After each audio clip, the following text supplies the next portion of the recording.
Welcome back to my YouTube channel. Oke, terima kasih sudah mau datang ke channel YouTube saya. Dan jangan lupa tonton videonya, kemudian tekan tombol subscribe. Terima kasih. Hari ini kita akan masih mempelajari tentang manajemen. Jadi pelajaran manajemen itu bisa dipelajari oleh semua kalangan. Anak SMA, bapak-bapak, ibu-ibu, adik-adik, semua harus belajar tentang manajemen. Jadi hari ini saya akan menjelaskan tentang unsur-unsur manajemen. Jadi menurut ahli ekonomi bernama George R. Terry, ada 6 penunjang unsur manajemen. Yang pertama adalah man and woman. Man and woman itu adalah manusianya, sumber daya manusia. Kemudian yang kedua money atau uang, ya. Yang ketiga material atau bahan-bahan. Yang keempat methods. Methods ini metode atau prosedur kerja. Kemudian yang kelima machine atau mesin. Yang keenam adalah market atau pasar. Itu ya. Jadi 6-6-nya ini adalah unsur-unsur penunjang manajemen. Nanti saya akan jelaskan apa itu ke-6-6-nya tadi akan saya jelaskan. Oke, simak terus.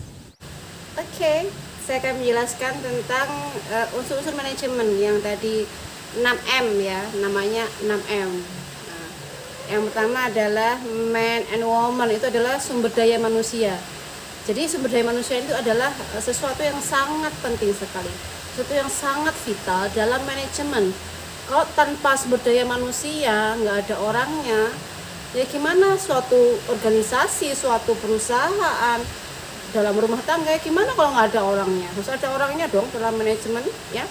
Jadi sumber daya manusia ini juga harus sumber daya yang berkualitas. Kalau dalam manajemen itu the right man on the right place, orang yang tepat akan ditempatkan di tempat yang tepat, sesuai dengan kemampuannya, sesuai dengan skillnya, sesuai dengan keahliannya, sesuai dengan pendidikannya.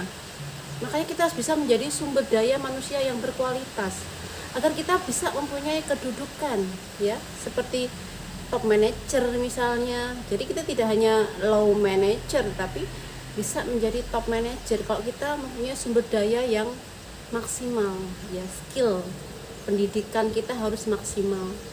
Makanya kalau pendidikannya tinggi, dia jabatannya tinggi, gajinya juga tinggi pasti, ya, juga dihormati, ya. Tapi juga itu semua membutuhkan usaha, ya, tidak hanya terus malas-malesan. Itu juga ada doa, ada usaha di situ. Dia juga sekolah, dia punya keahlian menduduki posisi yang strategis di pimpinan misalnya. Itu adalah man atau sumber daya manusia tadi, ya. Kemudian yang kedua adalah money atau uang. Uang itu pasti kalau dalam manajemen kalau nggak ada uang gimana dong mau bergerak untuk membeli bahan baku misalnya, untuk menggaji karyawan, untuk ya semua butuh uang dong dalam manajemen, ya. Perlu uang, semuanya perlu uang. Money itu ya penting. Kalau kita perusahaan kesulitan uang, apalagi mengelola keuangannya dengan tidak baik, maka perusahaan itu bisa gulung tikar, bisa bangkrut, ya. Makanya setiap uang perusahaan itu harus benar-benar disendirikan. Disendirikan artinya tidak dicampur dengan uang pribadi. Artinya kalau kita pengen menggunakan misalnya belanja pribadi, ya kita menggunakan uang pribadi. Jangan uang perusahaan digunakan untuk keperluan pribadi, bisa jadi masalah nanti, ya. Kemudian yang ketiga adalah material atau bahan-bahan yang akan kita butuhkan dalam suatu perusahaan. Ya pasti setiap kita mau menciptakan produk, ya pasti perlu bahan dong. Ya, misalnya kita membuat kursi, bahan-bahannya ada kayu, ya kan, ada cat, ada paku, ada perlu peralatan, ya kan. Kita perlu bahan baku nih untuk menciptakan suatu produk pastinya, ya. Oke, yang keempat adalah mesin atau mesin. Mesin akan digunakan untuk mengolah bahan mentah menjadi bahan jadi ya. Mesin itu sangat butuh sekali dalam manajemen, apalagi perusahaan. Kalau nggak ada mesin ya repot juga. Semuanya membutuhkan mesin sekarang ya.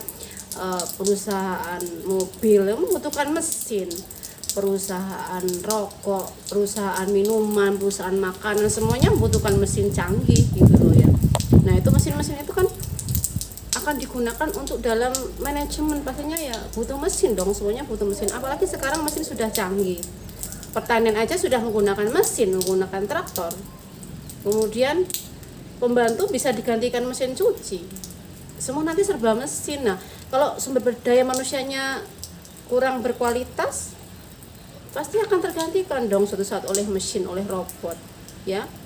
Makanya kita bisa menjadi sumber daya manusia yang maksimal, kalau enggak kita bisa tergantikan oleh mesin tadi ya. Kemudian yang keempat adalah metode atau prosedur kerja.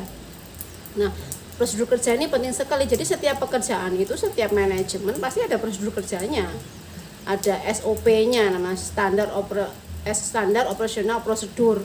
Setiap pekerjaan pasti diberikan SOP ya, standar operasional prosedur tadi diberikan itu supaya pekerjaannya itu maksimal. Ada prosedurnya dalam bekerja ya. Misalnya bekerjanya itu dari jam 8 sampai jam 3 sore, ada standarnya.